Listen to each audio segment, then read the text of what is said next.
I like a lot of chemical additives in the things I eat and drink. See, I'm not one of these people who's worried about everything. You got these people around you, the country's full of them now. People walking around all day long, worried about everything. Worried about the air, worried about the water, worried about the soil. Worried about pesticides, insecticides, food additives, carcinogens, worried about radon gas, worried about asbestos. Worried about saving endangered species. Let me tell you about endangered species, all right? Saving endangered species is just one more arrogant attempt by humans to control nature. It is arrogant meddling. It's what got us in trouble in the first place. Doesn't anybody understand that? Interfering with nature. Over 90%, way over 90% of all the species that have ever lived on this planet, are gone. Whoosh. They're extinct. We didn't kill them all. They just disappeared. That's what nature does.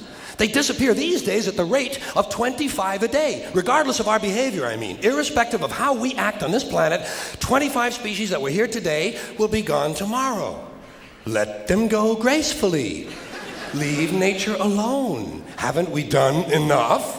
We're so self-important. So self-important. Everybody's gonna save something now. I'll save the trees, save the bees, save the whales, save those snails. And the greatest arrogance of all, save the planet. What? Are these fucking people kidding me? Save the planet? We don't know how to take care of ourselves yet. We haven't learned how to help one another. We're gonna save the fucking planet? I am getting tired of that shit. I'm tired of fucking Earth Day. I'm tired of these fucking self-righteous environmentalists.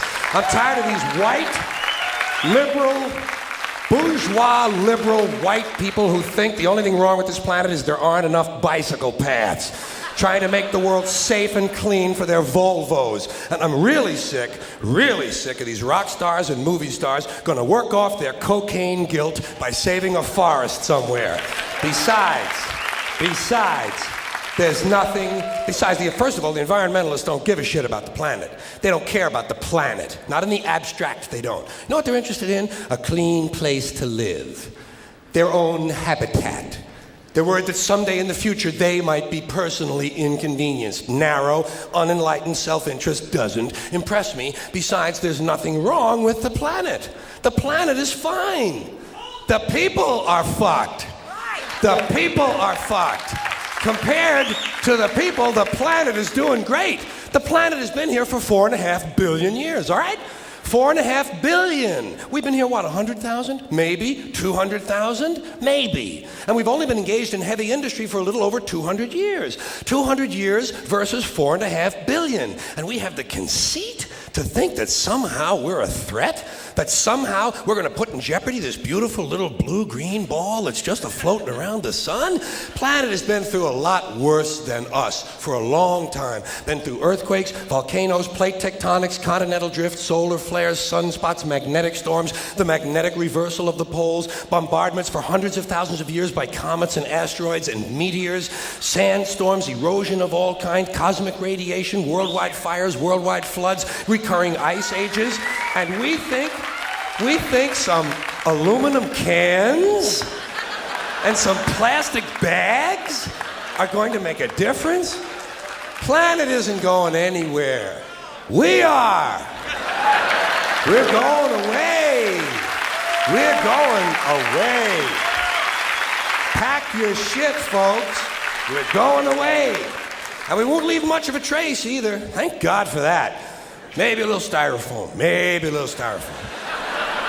Planet will be here and we'll be long gone. Just another failed mutation. Just another closed-end biological mistake. An evolutionary cul-de-sac. Planet will shake us off like a bad case of fleas. A surface nuisance.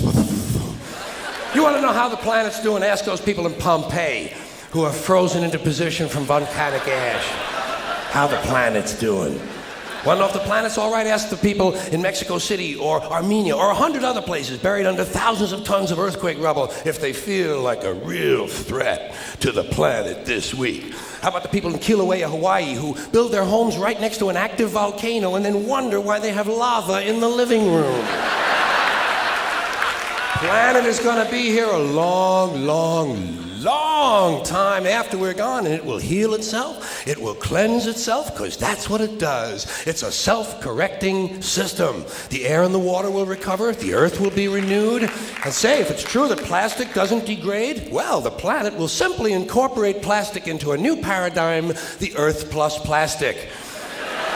The planet doesn't share our prejudice towards plastic. Plastic came out of the Earth. The Earth probably sees plastic as just another one of its children. Could be the only reason the Earth allowed us to be spawned from it in the first place. It wanted plastic for itself. Didn't know how to make it. Needed us. Could be the answer to our age-old philosophical question, why are we here? Plastic. Assholes. So, the plastic is here, our job is done, we can be phased out now, and I think that's really started already, don't you? I mean, to be fair, the planet probably sees us as a mild threat, something to be dealt with, and I'm sure the planet will defend itself in the manner of a large organism, like a beehive or an ant colony can muster a defense. I'm sure the planet will think of something. What would you do if you were the planet trying to defend against this pesky, troublesome species? Let's see, what might, viruses. Viruses might be good. They seem vulnerable to viruses. And viruses are tricky, always mutating and forming new strains whenever a vaccine is developed. Perhaps this first virus could be one that compromises the immune system of these creatures. Perhaps a human immunodeficiency virus, making them vulnerable to all sorts of other diseases and infections that might come along. And maybe it could be spread sexually, making them a little reluctant to engage in the act of reproduction. Well, that's a poetic note. And it's a start. And I can dream, can't I? I don't worry about the little things. Bees, trees, whales, snails. I think we're part of a greater wisdom than we will ever understand. A higher order. Call it what you want. You know what I call it? The big electron. The big electron. Whoa. Whoa. Whoa. It doesn't punish. It doesn't reward. It doesn't even judge. It just is. And so are we, for a little while. Thanks for being here with me for a little while tonight. Thank you. Thank you.